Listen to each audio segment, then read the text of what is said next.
দরাজ কণ্ঠের বক্তা, TV talk show আলোচিত ব্যক্তি, রাজনৈতিক বিশ্লেষক জনাব রাশেক রহমান। এ পর্যায়ে মাইক্রোফোনে আসছেন জনাব রাশেক রহমান।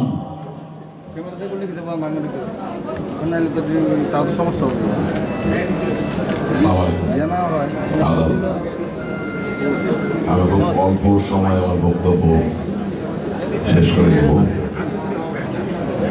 যদি আমি ঘটাতে চাই না। আসলে আজকে এত ভালো ভালো বক্তব্য হয়েছে এবং আমার পরেও আজকের অনুষ্ঠানে বিশেষ করে আমাদের ঢাকা দক্ষিণের সাধারণ সম্পাদক সাহেব মুরাদ ভাই কথা বলবেন, ওয়ারেসাত হোসেন বেলাল মাননীয় সংসদ সদস্য তিনি কথা বলবেন। আমি শুধু বলতে চাই যে বঙ্গবন্ধুর বাংলাদেশ, তার কন্যা জননেত্রী শেখ হাসিনার বাংলাদেশ, সেই বাংলাদেশে আজ এমন ক্ষেত্র সৃষ্টি হয়েছে যেখানে বিশেষায়িত পত্রিকা, বিশেষায়িত মুদ্রণ এর সম্ভাবনা অপার, এবং এই অপার সম্ভাবনার মাঝে অন্যতম একটি অভিযাত্রার নাম বিজনেস ফাইল, যে তার দ্বিতীয় বর্ষে পদার্পণ করেছে। হৃদয়ের অন্তঃস্থল থেকে অভিযোগী এবং তার টিমের যারা সদস্য, এই পত্রিকার এই পরিবারের যারা সদস্য, সকলকে অনেক অনেক স্বাগত এবং অভিনন্দন জানাতে চাই। এবং একজন ক্ষুদ্র রাজনৈতিক কর্মী হিসাবে আমার ব্যক্তি যে জায়গাটি, সেই জায়গা থেকে এতটুকু বলতে পারি যে আগামী দিনে ভবিষ্যতে যদি বিজনেস ফাইন্যান্স পূরণের জন্য কোনো সহযোগিতার প্রয়োজন হয়, তা করার জন্য আমরা প্রস্তুত। আমি শুধু একটা কথা বলতে চাই, আমার পূর্বে একজন বক্তা বিনয়ের সাথে বলতে চাই, তিনি বলেছেন যে তিনি কর দেন, আপনারাও কর দেন এবং বাংলাদেশ এই করের উপরে নির্ভর করে নাকি এগিয়ে যাচ্ছে। কথাটা কিছুটা সত্যি, আবার কিছুটা অসত্যি। কর আমরা সবসময় দিতাম, কিন্তু সেই করের উপর নির্ভর করে বাংলাদেশ আসলে কতটুকু এগিয়ে ছিল সেটা মাঝে মাঝে মনে প্রশ্ন জাগে। আমরা এমন এক পর্যায়ে ছিলাম যখন মধ্যম শ্রেণী, ক্ষুদ্র শ্রেণী, বৃহৎ শ্রেণীর ব্যবসায়ীরা কর দিতেন, কিন্তু এই দেশে খাম্বা লিমিটেড নামের কোম্পানি হতো, যেখানে বিদ্যুৎ সঞ্চালন বা বিদ্যুৎ উৎপাদনের কোনো ব্যবস্থা ছিল না, কিন্তু বিদ্যুতের খাম্বা লাগানো। সুতরাং আপনার আমার যে কর যা আমরা দিব, যা আমাদের জীবনের বাস্তবতা, সেই করের সঠিক প্রয়োগ করার জন্য যে নেতৃত্ব প্রয়োজন, সেই নেতৃত্বকে যদি আমরা সাধুবাদ না জানাই, উৎসাহ না দিই, সাহস না দিই, তাহলে আগামী দিনে আজ যে দুর্দয়নীয় গতিতে বাংলাদেশ এগিয়ে যাচ্ছে, এই গতিকে ধরে রাখা যাবে না। এবং আপনার আমার জীবনের বাস্তবতা হচ্ছে এই, যে আজ পদ্মা সেতুর বাংলাদেশ, বঙ্গবন্ধু 1 নামীয় কৃত্রিম উপগ্রহের বাংলাদেশ, আজ $1500 মাথাপিছু আয়ের বাংলাদেশ, আজ যে বাংলাদেশের প্রত্যেকটি ছেলে মেয়ে বিনামূল্যে পাঠ্যপুস্তক পায় সেই বাংলাদেশ, এবং যেই বাংলাদেশের অভিযোজিত খুব ধর্নাঢ্য কোনো ব্যক্তি না, কিন্তু সাহস করতে পারেন বিজনেস ফাইল নামেও একটি পত্রিকা চালু করার জন্য, সেই বাংলাদেশের মাননীয় প্রধানমন্ত্রী বঙ্গবন্ধু কন্যা জননেত্রী শেখ হাসিনাকে বারবার ধন্যবাদ দিতে হবে। ধন্যবাদের জায়গাকে যখন আমরা সংকুচিত করে ফেলবো, উদাত্ত ভাবে আমরা যখন অনুপ্রেরণা দিতে পারবো না, তখন আসলে নিজের সাথে নিজের পঞ্চকতা করা হবে, আর কিছুই করা হবে না, এটা আমি বিশ্বাস করি।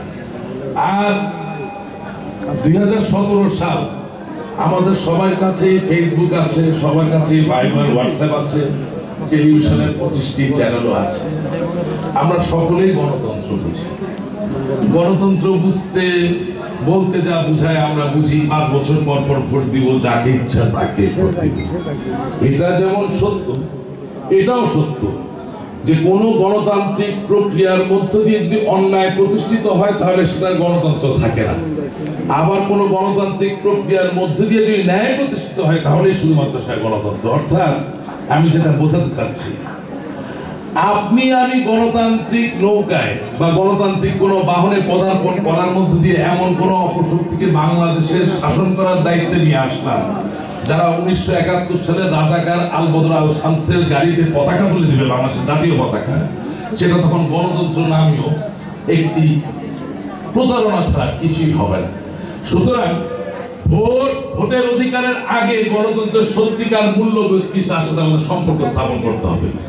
যেই প্রক্রিয়ার মধ্য দিয়ে সমাজে ন্যায় প্রতিষ্ঠিত হয় না, যেই প্রক্রিয়ার মধ্য দিয়ে 1971 সালের 30 লক্ষ শহীদ, 2.5 লক্ষ মা বোনের সংগ্রামের সত্যিকার বিচার হয় না, যেই প্রক্রিয়ার মধ্য দিয়ে রাজাকার আল বদর আল শান্তের বিচার নিশ্চিত হয় না, যেই প্রক্রিয়ার মধ্য দিয়ে জাতির জনক বঙ্গবন্ধু শেখ মুজিবুর রহমানের হত্যার বিচার নিশ্চিত হয় না, যে প্রক্রিয়ার মধ্য দিয়ে বিচারহীনতার যে চর্চা, যে সংস্কার তা চিরকালের জন্য পরাজিত হয় না, সেই প্রক্রিয়াকে নাম কাওয়াস্তে গণতন্ত্র বলা যেতে পারে, কিন্তু পৃথিবীর কোন গণতন্ত্রের বইয়ে তাকে গণতন্ত্র বলা হবে না, বলা যায় না।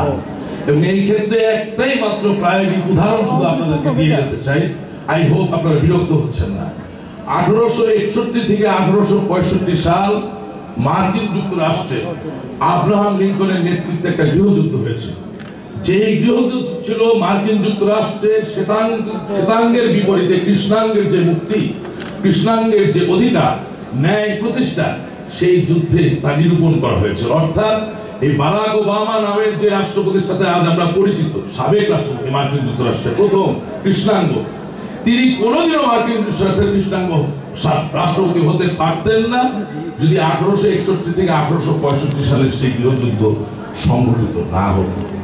অর্থাৎ যুদ্ধ গণতান্ত্রিক হতে পারে যেই কাজে, যেই কর্মে, যে অভিযাত্রায় ন্যায় প্রতিষ্ঠিত হয়, সেটাই গণতন্ত্র।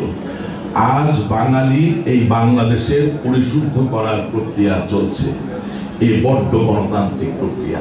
আমি উদাত্তভাবে আপনাদের কাছে আহ্বান জানাতে চাই, আসুন আমরা সকলে মিলে এই প্রক্রিয়ায় অংশগ্রহণ করি এবং সত্যিকার সোনার বাংলা আমরা গড়ে তুলবো ইনশাআল্লাহ। আর সব শেষে শুধু বলতে চাই, সাংবাদিকতার কণ্ঠ যদি কখনো রুদ্ধ করা হয়, তাহলে সাহিত্যের যে ভাষা তার কথা বলে।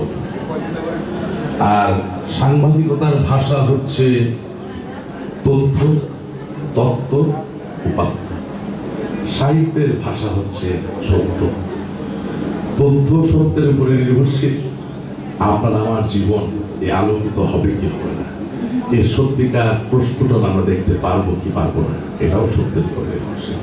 সুতরাং আবারও আমার প্রিয় সাংবাদিক ভাইয়েরা, বিজনেস ফাইলের সাথে যারা জড়িত অথবা যারা জড়িত না, সকলকে হৃদয়ের অন্তঃস্থল থেকে এতটুকু জানাতে চাই, আমরা সত্যকে আলিঙ্গন করতে চাই, আমরা সত্যকে আমাদের চিরসাথী করতে চাই। আর সেই চিরসাথী করার প্রক্রিয়ায় আজ বঙ্গবন্ধু কন্যা জননেত্রী শেখ হাসিনার যে যুদ্ধ, সেই যুদ্ধে আমরা অবশ্যই সহযোগিতা হতে চাই। আপনাদের সকলকে ধন্যবাদ। জয় বাংলা, জয় বাংলা।